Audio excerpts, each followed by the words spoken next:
Welcome to It's All Your Fault on TruStory FM, the one and only podcast dedicated to helping you with the most challenging human interactions, those involving high conflict people.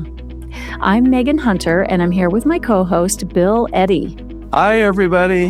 We are the co-founders of the High Conflict Institute and ConflictInfluencer.com, where we focus on training, consulting, coaching, classes, and educational programs and methods, all to do with high conflict. So welcome, listeners. Thanks for joining us during your nap today. Hopefully you're getting a nap today. So today we're going to talk about the opposite of blame. So the title of our podcast is It's All Your Fault. One of the things we're going to talk about today is it's not your fault. So why it's not your fault? Well, Bill and I will explain. We'll discuss. And sometimes it's not your fault even when a high conflict person says it is. So how do you know? What happens? All of that. Then we're going to kind of go into when we have to set a limit or have a difficult conversation with someone and we have that really crunchy feeling like there's going to be anxiety. I'm going to feel like horrible when that person pushes back. So how do we push through that? Okay. And then if we have time today, we're going to also include what happens when you understand the patterns of high conflict behavior, of a high conflict personality. You begin to see things that others around you don't. And in some cases, you may think, wow, I know where this is headed. And I think I should intervene because I am willing to intervene and I can when others don't. But then I might get accused of being controlling by outsiders or even by the person themselves that you're trying to help. So is it okay to intervene when you see this?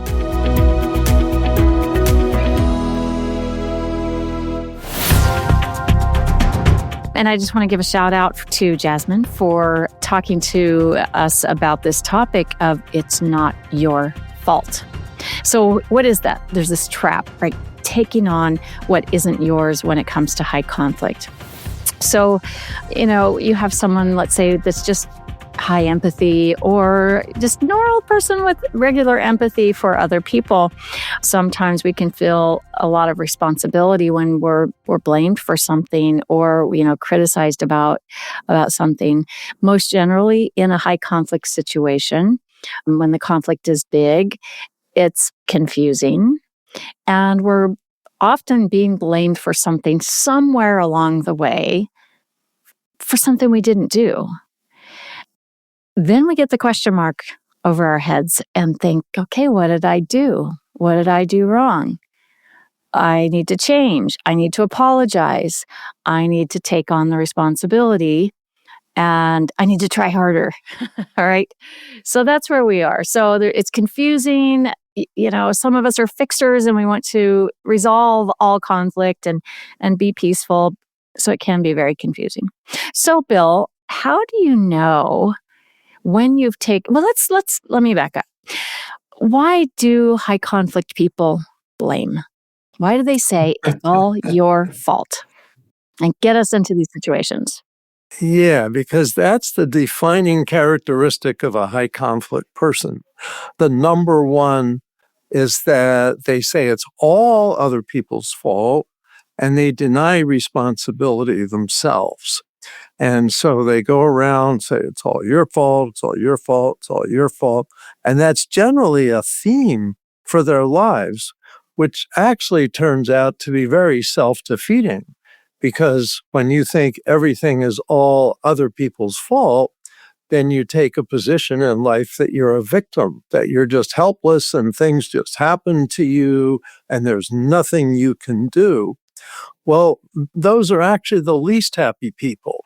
The happiest people are people that say, gee, it must be my fault. I'm going to do something different.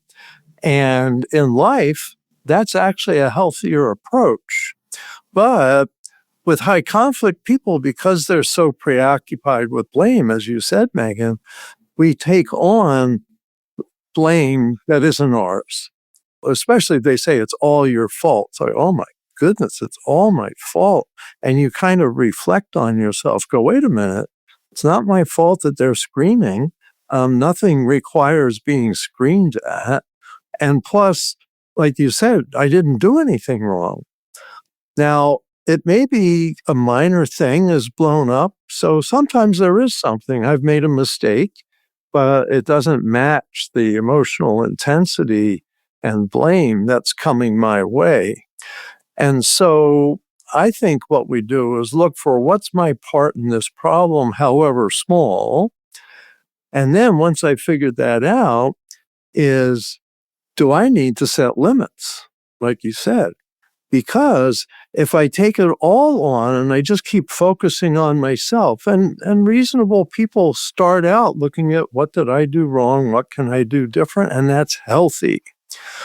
But what isn't really healthy in relationships is if you totally just put things on your own shoulder that don't belong to you and don't set limits to protect yourself from other people's bad or inappropriate behavior.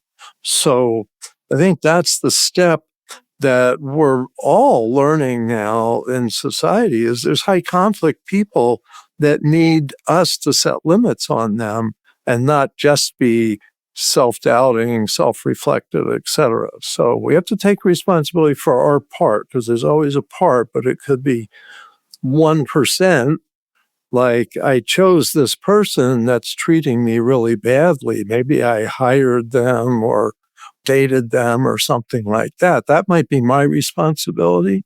But the fact that they're treating me really badly isn't my responsibility. But what I can do is make better choices. So there's that, but then there's the setting limits part. So I'll go back to you and then we can get into that. Yeah. It's not always the words, it's all your fault that come out of someone's mouth, but it's something similar. Like, well, if you wouldn't have done that, I wouldn't have to react this way. If you're the one that started this, right? So you've tried to be peaceful, you've tried to use statements, you've done all the right things, and yet you still get some blame. And sometimes the blame is really big, like, well, I'm scared of you because you're just such a horrible person. Ultimately, that is blaming, right? You are a scary, bad person. So it must be all your fault. The reason this conversation has gone south, the reason that we're in this dilemma or this pickle, right? So I think most people really do have an automatic first thought that I did something wrong. This person must be right because we're so used to, the majority of our interactions and conversations with people being from this operating system A, right? That can take responsibility, that can reflect on their own behavior, who can apologize, who can get insight, all of those things. And when we get someone from operating system B, right, it's very much opposite of that. And so we're just not used to going into our own plan B, which is to stop before you engage, think about it. Do I really was this really my fault? Because I sent that first text message asking the question, does that mean I should be blamed for this whole big thing? And really ask yourself these questions because it's like reality testing yourself. And that way you don't get stuck in this blame loop. And I'm I'm the one that's at fault here, because it does put you in a fear mode. And being in that fear mode, you're going to make decisions from your reactive fear-based brain. And you don't want to do that. That's how conflicts grow bigger. So then how do we kind of hijack that? And it's give yourself some reality testing and some reality checks. Talk to someone else and say, am I at fault here? And it's not that you're trying to get validation that you're 100% right, but say, you can say, tell me, help me see maybe something I'm missing here. Do I have a blind spot, or is this what I think it is? So I think that's been helpful to me when I've had that big question mark and I'm feeling the really awful feelings of thinking it's all my fault and I'm being blamed for something, especially when it's a false accusation, which many times it is when you're opposite a high conflict person. It's a false accusation. It's their coming from their cognitive distortion. They may and probably do fully believe that you are. So I think there is some kind of vibe that happens through that you internally then kind of absorb this guilty feeling. I think part of why we absorb that guilty feeling is the intensity. And the intensity tells you that as a person, you're in danger rather than somebody has a problem with a behavior of mine. And I've been thinking about that lately, that most of the time, most people have concerns about behavior. It's like that behavior is not okay with me. But often with high conflict people, it's like, it's all your fault. You're an evil person. You should be eliminated. And there's that. And that's what triggers, our amygdala and our defense mechanisms like, oh my goodness, this person is really like threatening my existence, if not in their words, in the intensity of their emotions. Because, the human brain knows that people kind of gear up before they become violent and dangerous, and that you should pay attention to tone of voice and body language and stuff like that. And high conflict people walk around like they're gearing up for an attack, and they may not be violent, but it triggers our anti-violence mechanism to protect ourselves and often to get away. So it's that whole person attack, so all your fault, that really triggers us versus, Bill, I don't like what you said last week. Oh, I can deal with that. That's not life-threatening. So I think that's a big difference. And I think that's the difference between high conflict people and ordinary people giving negative feedback is we can handle that, and we should, when necessary, give negative feedback ourselves. But high conflict people just come on so strong, it's really threatening. Yeah, and it's the blame. Their automatic first thought is it's your fault, and then oftentimes they set their own limit next in their all or nothing terms, right? Which is you can't come to, as is a case I had recently, you can't come to your grandmother's funeral. You hurt my feelings, so you can't come to the funeral. Well, now you have that's an extreme behavior. That's all or nothing. And you have someone in a lot of pain after that and feeling very sorrowful, right? So then if they're sort of a conflict avoider, they might just hunker down and say, okay, fine, right? And then hold a grudge for a long time. Or just be hurt for a long time. Or you might have someone who's more conflict comfortable and says, I'm going anyway, right? I'm going to the funeral anyway. And maybe there ends up being some sort of melee that we don't want to have happen. So there are many different ways that it's handled, but the high conflict brain makes itself very obvious when you see those kinds of extreme behaviors. And it very much follows that pattern of the automatic first thought is blame, and then it's some all or nothing, usually accompanied by some upset emotions and more blame. Yeah, yeah. I'm going to give an example that's going through my mind as we're talking, and that is a woman I was working with recently who, victim survivor of domestic violence in an abusive relationship, just kind of fresh out of the relationship and being fearful, which is wise because when you end a relationship with someone who's violent, that's maybe the most dangerous time because there's a total loss of control for them. And one of the things I was discussing with her was the giving yourself an encouraging statement to help you stay strong and keep going. And I said something like, you don't deserve this. You don't deserve this behavior. And she said, well, actually I do because I made a mistake. Oh, wow. And the mistake was, I shouldn't have chosen this person, but since I did, it's kind of like I have to accept the whole person and accept everything they do. Well, no, you don't. I mean, you can accept them as a person who exists, but not someone you want to be in a relationship with. And that's the thing, is she said, because it was my mistake, I really don't feel I can say I don't deserve this.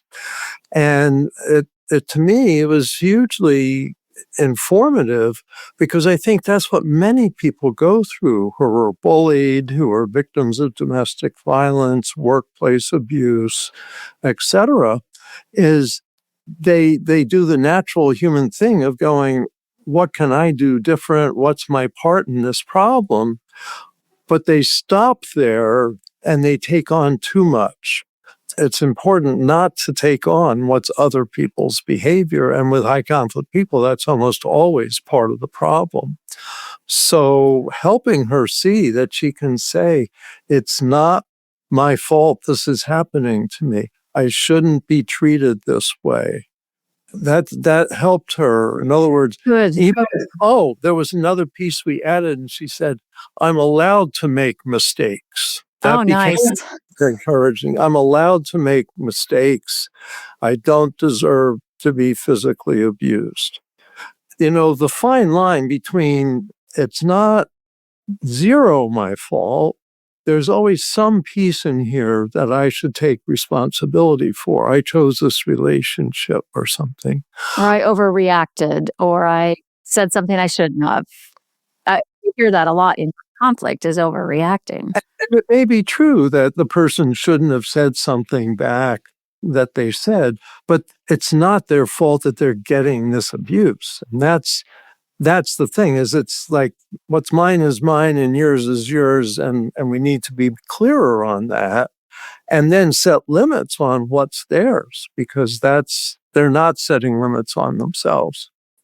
And it really is when, you're changing your brain by giving yourself encouraging statements. It's the path to becoming mature, ultimately, right? These are hard relationships. These are the most difficult relationships. So they're going to sometimes require some difficult decisions. The techniques themselves are not difficult, as we know, but it's the decisions about that and allowing yourself to say, I don't deserve to be treated this way, or I don't deserve to be physically abused. Those are very powerful things, but they can be quite scary. Yeah. To enter into that. So it's about making a decision, and the rest will follow. So let's kind of transition now into setting limits and the backlash that can come from that, because we talk a lot about your book, Slick Solutions, setting limits and imposing consequences in conflict. And listen, I'm using this all the time, and in my own life, I teach it to our clients probably every day. And it's very exciting to see them come back and say, I did it, and they feel so empowered and things. But I think what I try to remember to also explain to people is, look, there may be backlash. The high conflict brain is used to people walking on eggshells around them, right? And they're doing all the limit setting themselves because they have the big emotions. So now when you set a limit on someone, even if you do it, with an ear statement attached, or you've done it in a kind and gentle way, a firm way, they're not going to get their way, and they want to get their way. They're used to getting their way. So there can be some big backlash. So the point of this, Bill, is being prepared for that, number one, just knowing that it's a possibility, and then going through the hard feelings, because these can be very crunchy times. When you do finally set that limit, then you get the self-doubt in your own mind when they start pushing back a little bit, or they react strongly, start calling you names, you start getting, your phone starts blowing up, things like that. You start getting blamed. And now that really bad feeling starts again, like, I should have never set the limit. I should have never said anything. Is this me? Am I the problem? Other people are telling me it takes two to tango, so I must be a big part of the problem. So let's talk about that. Why do HCPs often escalate, when you do set a limit or impose a consequence? In many ways, HCPs see themselves as superior, and that's kind of a narcissistic trait. But in general, that I'm right and you're wrong is part of their philosophy. And so if you're setting a limit on them, you're implying, no, I'm right and you're wrong. And even if you're not meaning to put it that way, you're just saying, I need you to stop. They interpret it as a put down, and they have a lot of underlying fears that they're not even conscious of. So like with narcissists, they're very, very concerned about being looked down on because they think that's what they should be doing. All right. They can't tolerate it. I mean, I just recently had a client who had tried to have a conversation with the HCP in his life about setting ground rules for their conversations. And he'd come up with a few. And of course, this completely went down the drain because the high conflict person couldn't tolerate someone else's ideas, setting the ground rules. They all had to be her ground rules. That's the only way it would work. So then when I mentioned setting limits to this person, they said, well, yeah, what happens is she's the one always putting the limits on me. She says, well, that's not going to work for me, and hangs up the phone. Yeah.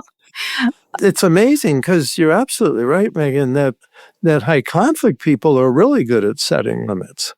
They don't like other people setting limits. That's the problem. Now, I want to refer to in the Slick Solutions book that we have 5 things to consider when you're thinking of setting limits and imposing consequences. Let me just kind of go back to them. The first is my consequence proportional to the limit that I've set. And so if you think about this, even in advance, before you set the limits, is this proportional? You say, well, yeah, it is. They shouldn't treat me this way. And so it's appropriate for me to set some kind of limit. Let's say there's a conversation and the other person is being really rude and blaming, high conflict stuff. And so you're like, in your mind, you're going, I don't feel comfortable at all with this, but should I interrupt him? We generally feel in the world, the modern world, that we shouldn't interrupt people, that you're being offensive if you do that. And so you feel like, should I interrupt this person? And yet, I don't like this conversation. I want to leave this conversation.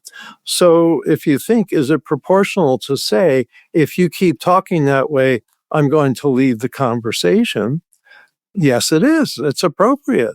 And one thing people don't realize is you can interrupt a high conflict person's high conflict behavior. It's ethically okay because it's not good for you and it's actually not good for them to reinforce the habit of being rude, obnoxious, yelling inappropriately, all of that. And are we helping to train their brain, or at least train the relationship pattern between you and this person? In other words, are they going to learn from this? If I say, look, I'm not going to be a part of this conversation. Look, I'm going to stop you right there. I'm going to leave now. Do they learn from that? Do they get respect for you from that?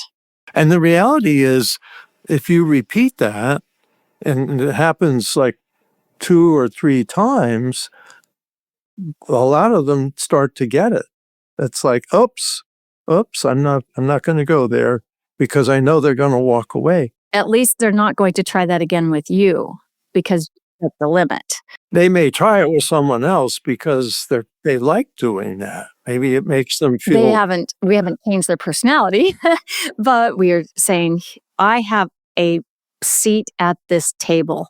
I have in this relationship, in this conversation, and here's what I'm doing.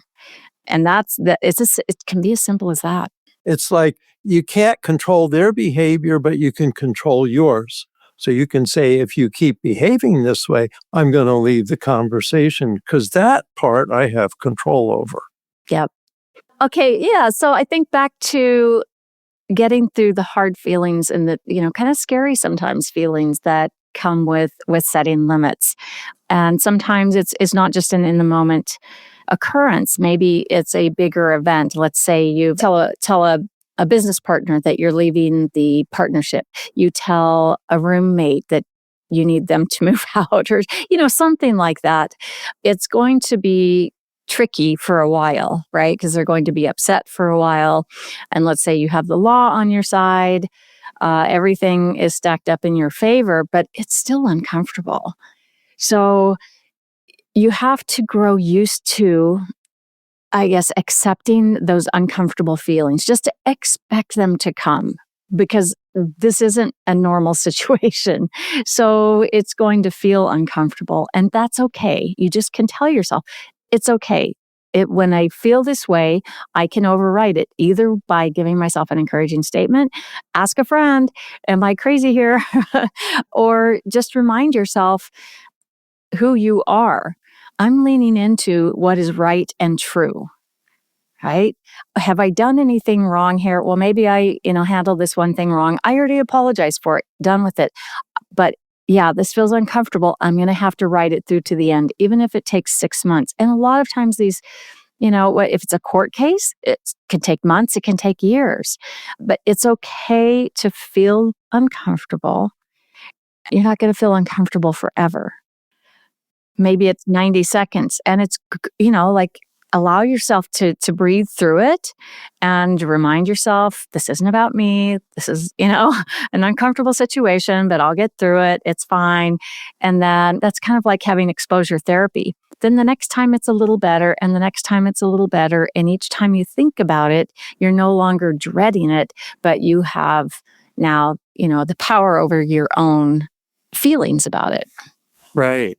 Now, one cautionary note with this, because I agree with you 95% of the time on this, Okay. but there's that small percent, domestic violence again, where the person's feeling it's not safe, is you need to pay attention to that.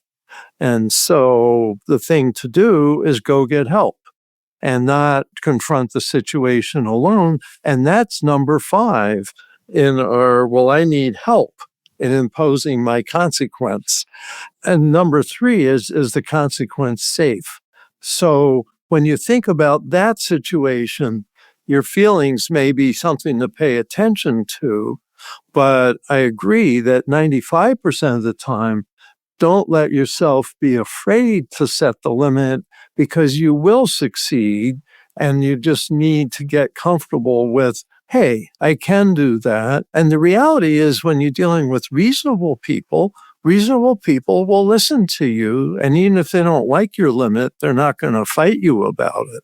So you may be dealing with a high conflict person if they don't accept your limit setting.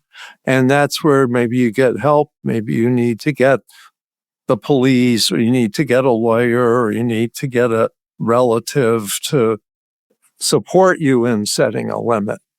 I guess the tricky thing about feelings is to think about your feelings as well. Don't let your feelings drive the bus, but also don't let your thoughts drive the bus alone. It's a combination of our feelings and our thoughts. And sometimes we have to override the feelings, especially with high conflict people, like you said. So 95% of what you said, I think, really goes for most situations. Yeah, that's an important distinction there. I'm glad you brought that in. So I think some key takeaways: we can ride through the uncomfortable feelings for the most part. If we can't, we can talk to someone. We always want to stay safe, and remind yourself, it's a reality test, and remind yourself this isn't my fault, even though I'm being blamed for this. One more thought to squeeze in here is role play practice with somebody, because that will help your worried emotions calm down. You go, I can do this now. And so many clients, for both of us, say that after we've role played. They say, I feel much more confident now doing that. Yeah, it's just like practicing for a sport. You have to practice at least once or twice shooting the ball into the hoop. Otherwise, how do you know to do it in the moment, in the game?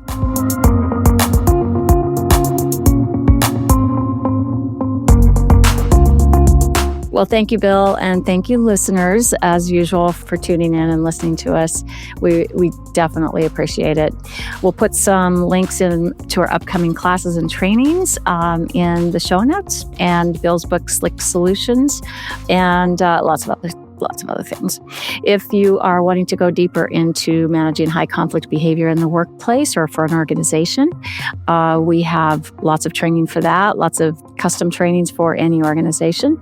If you're interested in our, high conflict in your personal life, go to conflictinfluencer.com. So keep learning and practicing skills. Be kind to yourself and to others while we all try to keep the conflict small and find the missing piece. It's All Your Fault is a production of TruStory FM. Engineering by Andy Nelson. Music by Wolf Samuels, John Coggins, and Ziv Moran. Find the show notes, and transcripts at trustory.fm or highconflictinstitute.com/podcast. If your podcast app allows ratings and reviews, please consider doing that for our show.